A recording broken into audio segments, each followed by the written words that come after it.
Mr. Gantiampo.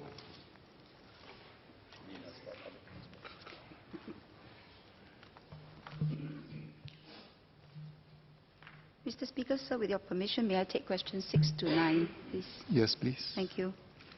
The National Environment Agency received about 26,000 and 2,700 reports of littering and indiscriminate disposal of bulky items in public places, respectively, in 2018. Enforcement action is taken when there is substantiated evidence. To this end, NEA first assesses whether sufficient leads are available from the feedback before investigating further. As part of the investigation process, NEA may interview witnesses and suspects and conduct stakeouts and patrols to identify the offender and ascertain culpability. Cameras may also be deployed where feasible to monitor the situation and aid investigations. Once sufficient evidence against the offender is collected, enforcement action will be taken. Depending on the complexity of the case and the response time of the feedback provider and suspected offender, this process generally takes between 10 weeks to 6 months for most cases. In 2018, NEA took about 39,000 enforcement actions against littering in public places, and another 30 for the unlawful disposal of bulky items in public places. To the members' questions on high-rise littering in particular, more than 7,700 reports of such offences were made to the NEA between 2016 and 2018. These figures have remained relatively stable over the past few years, hovering between 2,300 to 2,800 each year. In most cases, the situation improved following outreach efforts conducted by NEA, town councils, and grassroots organizations to caution residents against committing such acts. However, there are some who persist with such inconsiderate acts despite our education efforts. To address this, NEA has since 2012 deployed surveillance cameras with video analytics to catch offenders in the act. These cameras have contributed significantly to improving NEA's enforcement efforts. Between August 2012 and December 2018, more than 2,200 offenders were caught for high-rise littering, of whom 52 were repeat offenders. Stiff penalties are in place to deter high-rise littering. First-time offenders can be fined up to $2,000 for each offence, whilst recalcitrant offenders face fines of up to $10,000 or corrective work order in addition to or in lieu of a fine upon conviction. Last year, about 2,600 CWOs were issued for all littering cases. Since May this year, NEA has also introduced standees with CWO-related information during CWO sessions and revamped the design of the CWO vest, which offenders don to raise public awareness about CWO, increasing the deterrent effect. The public can report high-rise littering offences through various channels. Members of the public can call our NEA hotline or submit information or evidence of an offence, such as photos and video footage, through the My Environment mobile application. While we have laws to deter littering and other environmental offences, it is more important that we foster collective responsibility for our environment and cultivate positive social norms. To this end, the NEA has been working closely with the Public Hygiene Council and partners of the Keep Singapore Clean movement to inculcate the habit of keeping our homes and neighbourhoods clean. Significant resources are devoted to engaging a wide range of stakeholders, including residents, schools, communities, grassroots organizations, private and public organizations, as well as foreign workers. Many of them conduct ground-up activities, such as litter picking activities, beach and park cleanups, and cleaner appreciation days, reflecting the whole of society approach needed to keep our public places clean. Residents should also bin their litter properly and contact their town councils for assistance in disposing of bulky waste items if they are staying in public estates. The government will continue with our efforts to develop greater environmental stewardship, but we cannot do it alone. Every one of us must do our part to keep Singapore a clean, green and sustainable home for our future generations. Mr. Lim Beltran. Thank you, SMS. My residents have complained about high-rise littering, but somehow or other the solution doesn't seem to be there. I wonder, of the 52 repeat offenders, how many did NEA refer to the corrective work order? Would NEA be open to working with HDB to repossess the flats of recalcitrant high-rise litterers? Because really they pose a danger to the rest of the residents who are just there waiting to be hurt. And the recent incident whereby a man died due to a high-rise littering, I think that's something that's cause for concern for many innocent people who are walking around on the ground floor wondering whether a missile from above will hit them. So I hope NEA can clarify and impose a stricter punishment against those who are recalcitrant. So as I've said, there are very stiff penalties for high-rise littering, and the fine for repeat offenders for third to subsequent offences is $10,000 per enforcement action or per conviction. In addition, of course, CWO can be required. I don't have specific numbers of the 52 repeat offenders, how many go for CWO. I would assume quite a number, but I can give the specific number to the member. As regards working with HDB, actually, there are provisions under the HDB legislation, but these are extreme measures, and we really need to consider, all factors before the relevant authority can make a decision on this. So I wouldn't say that, definitely this is an avenue that we'll take, but it is something that is an option available depending on the factors of the case, such as if it's killer litter, anyway, it's under the penal code, and the police, will investigate, and it's even harsher penalties. Mr. Amy Khor. Thank you, sir. So the member mentioned about the recent incident, the unfortunate incident where a man was fatally struck by a falling glass bottle at a condo, and the police took swift action and make an arrest all in about 10 days.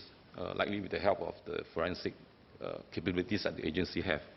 So can I ask the SMS whether can NEA also have the kind of resources, and hence the efficacy and urgency to deal with some of this situation, some of which are actually near misses, fatal near misses as well.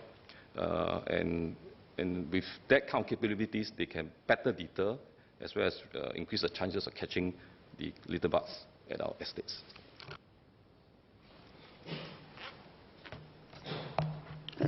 Let me say that I offer my condolences to the family of the victim who passed away due to killer litter at Spotty's 18 condominium.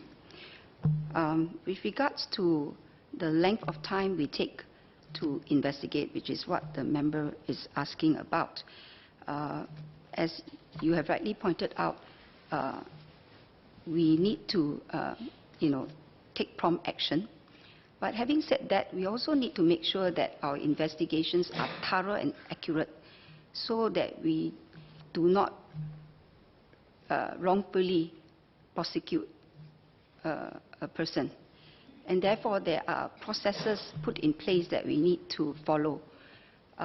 Just let me put this in context. First of all, NEA oversees a wide spectrum of enforcement offences, of which littering is one, and that of course includes high-rise littering. And in particular for littering, we received about 26,000 reports of such incidents per year.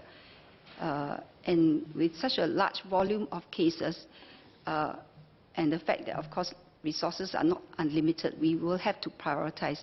So we do prioritize based on, the severity of the littering offense, the type of litter, and so on, to take action and investigate. Having said that, let me also explain. I said at least 10 weeks in general. And the reason is because this actually is for the entire enforcement workflow, from the time we receive the feedback to investigation to prosecuting. When we receive the feedback, first of all, we'll need at least 1 week to verify the information, contact the feedback provider to get witness statement, for instance. And then we will need to decide if we can and should deploy camera surveillance. And if there's a positive hit, we'll need to identify the flat owner, for instance, in HRL, interview them, as well as the suspects, and we need to give a 2-week notice in order to get the flat owners and the suspect to be interviewed to take statements. So all this will take about 4 to 6 weeks. After that, if there is firm evidence, we'll need to initiate the enforcement proceedings, and that takes another 3 to 5 weeks. And that's where the 10 weeks is coming from. But in some instances where we have very specific intelligence and very clear evidence, easy to establish the identity of the suspect, for instance, we could take less than 10 weeks to clear the case. So it really depends. Then in other cases, when it's complex, where multiple owners are involved, where multiple rounds of surveillance cameras have to be deployed, it could take longer. So I think we do prioritize our cases, and also depending on the urgency, as well as, of course, the evidence available. So actually, I would like to urge members of the public that if you do have evidence or information available regarding specific littering incidents, please provide that to us, because that will facilitate and shorten our investigation process. Engineer Dr. Libiwa. Thank you, sir. I have 4 supplementary questions. Very often, I receive reply from NEA that they carry out stakeout when there's feedback. But as far as I can remember, there was 0 success. Not a single time they stake out and they managed to catch someone. And at my MPC at Khatib, because of lots of littering, there was CCTV installed, but there was no viewing. It's still a lot of littering. Only when I told NEA, why don't you view the CCTV? Then only they go and view CCTV and manage to put 5 faces, try to catch them. So I would like to ask, is NEA reviewing their enforcement process and how to be more proactive and diligent in carrying out enforcement? And the second question is, there were several high-rise littering of sanitary pads for many years. And until today, it is still not solved. And why? Because NEA deploys CCTV is only for a few days. And the problem persists. Actually, this one, if you have targeted an ambition to catch the culprit, I'm sure will be able to catch it. Otherwise, looks like this problem will only disappear when the little bug menopause.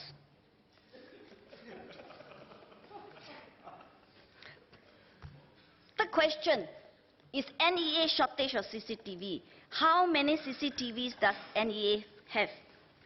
And last question, very often my residents give feedback about their neighbors smoking along corridor, at the staircase, and then later on littering, the cigarette butts everywhere.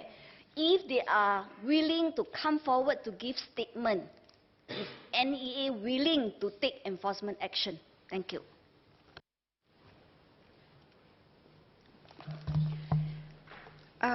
With regards to stakeout, no success.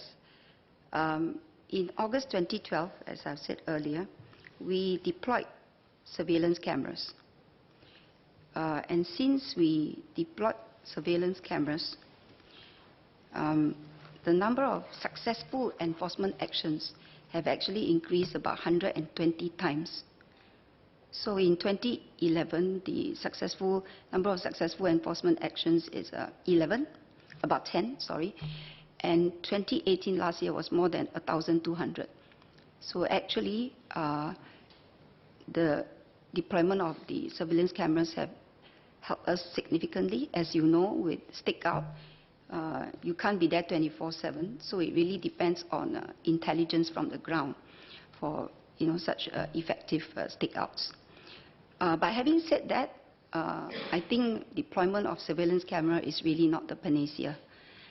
And surveillance cameras themselves obviously have some limitations. For instance, if you can find a suitable vantage points that you can put, and then, of course, safeguarding the privacy of the residents. How effective we are with the surveillance cameras also depend on the information given. So, for instance, in the case of the sanitary pad issue that you talked about for a specific block in Yishun, the information given to us was just a picture, a photo of the sanitary pad, with no other information about where it's likely to come from and so on. And therefore, for very high blocks, it is very hard, even with a surveillance camera, because you may not be able to train the camera at the appropriate stack or appropriate floors, because the cameras do have a limit as to how many floors they can catch. And therefore, for this particular case, we have actually deployed the cameras multiple times, and the last time in August with no results. So if you are referring to that, but we continue to see what we can do together. And also, I think, as I've said before, technology, we cannot just depend on enforcement alone. It has to be coupled with community engagement and education. So just let me give you an example. Recently, last year, there was a pilot project which actually my parliamentary colleague Sweling also mentioned earlier in this parliament, which is with Ang Mo Kio. It's a high-rise littering pigeon feeding pilot project that was carried out for 2 blocks of flats that had persistent issues with high-rise littering and pigeon feeding. And through a combination of very proactive engagement by the grassroots organizations, together with the town council, the NEA, and even MSO is involved, right? So the grassroots formed a community watch group that actually went to engage every resident in the 2 blocks to raise awareness about the issues. And then MSO actually came out with a whole new set of publicity materials, including standees, to raise awareness about the issue too, and also to inform the residents about the number of people caught in that area for high-rise littering. Together, of course, with active enforcement, so we put surveillance cameras. That has actually improved the situation in the area significantly. In fact, over a 6-month period, from 21 cases in a previous 6 months, in a previous 6 months to about 9 cases. So they are going to roll this program out to the rest of the GRC in the coming months. So I think for a long-term solution, because high-rise littering, pigeon feeding really is human actions and requires a change in mindset and behavior, the long-term solution and a more sustainable approach must be greater community involvement, of course facilitated or complemented by enforcement actions. And whether CCTV, so as I've said, resources are never, unlimited. But having said that, we will deploy surveillance cameras where it is possible and, where it needs to be done. And even the length of time, really, as I've said, even in one of the Yishun blocks, we have deployed the cameras multiple times. As far as the Khatib one is concerned, I think initially when the CCTV were deployed, they were actually fixed CCTVs done by the Nee Soon Town Council, if I'm not mistaken. And we worked together with the Town Council because this is actually a basketball court. And the problem really is generally from the basketball players. And there was outreach and education. It didn't work. So last year, NEA actually came in with our own surveillance cameras, and we managed to catch one last year and 4 this year. So we will continue to work with your constituency on this. As regards smoking and evidence, as I've said in my reply earlier, and also in my appeal, that if you do have information, whether it's video, footage, or photos and so on, you can submit to us. But the feedback provider must be willing to be a witness if there's a need to be in court. Mr. Lewison. Thank you, sir. I just want to ask whether we're actually, I think the problem is the surveillance camera. So I want to ask whether we're going to improve the surveillance camera. And I just wanted to share, so I did actually, in where I stay, I did have a neighbor that was throwing cigarette butts almost every other day. And NEA did deploy the surveillance camera there. But for that week, this resident could see there's a surveillance camera, so the person didn't throw any cigarette butts. We couldn't catch anyone. The minute they removed the camera, the next day the cigarette butts started to appear again. So the problem might be our surveillance camera are so big that the offenders can see them. They don't litter, and that's why we don't catch anyone. And we have limited cameras and it can't be deployed all the time. So the question really is, can we improve the surveillance camera, make them smaller so that people can't see, and then we might be able to catch more people, and then we don't need to wait for the resident to reach menopause. First, let me correct the member. It's not that we did not catch anyone. As I've said, I think the effectiveness have improved. But the other thing also is, I think the idea really is to try and change behaviors. So it's a longer-term solution. And really, we want to encourage considerate, socially responsible behavior and civic-mindedness. That should be the priority, not to catch as many people as possible. And if the person can be rehabilitated, why not? If he sees the camera and he stops littering, I think that is a good enough deterrent effect. But having said that, I agree that we actually do continue to look out for better technologies which are suitable for investigating our high-rise littering incidences, including, of course, cameras, whether it's smaller camera, more effective camera in terms of image resolution, detection capabilities, better video analytics program. We are doing that. If we can find something, definitely we will look at trying it out. Amy Khor. So the SMS described the 10-week process to nab the culprit of the high-rise litterer and so on. But the fact of the matter is the police take about 10 days to arrest the suspect.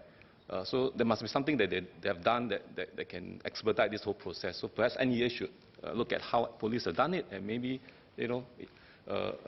reduce the pain points that NEA officers got to face trying to find the culprit. I think, as I've said earlier, there is a need to prioritize depending on the risk and so on, and I think the police also do the same thing. Engineer Dr. Libiwa. Thank you, sir. I have 2 questions. Just now, SMS mentioned that I only give the photograph of sanitary pad. If this is what your staff tell you, then it is not true. I even took the stack of the window. So, in fact, it is well known which stack of the window it came from. The next question is that if CCTV deployed many times because it's 5 days, 5-day cycle, who has menstruation in 5-day cycles? So I would like to ask whether NEA will use DNA to catch the culprit or not. The next question is that there are surveillance cameras in the covered basketball court, MPC at Khatib. How often do you view the surveillance camera? Recently, for being caught, because I have told NEA, quickly go and view because it's so dirty. You have surveillance camera, but you never view. Then they managed to show 5 pictures, so 4 identified and caught. So I would like to ask how often these surveillance cameras are being viewed. Thank you.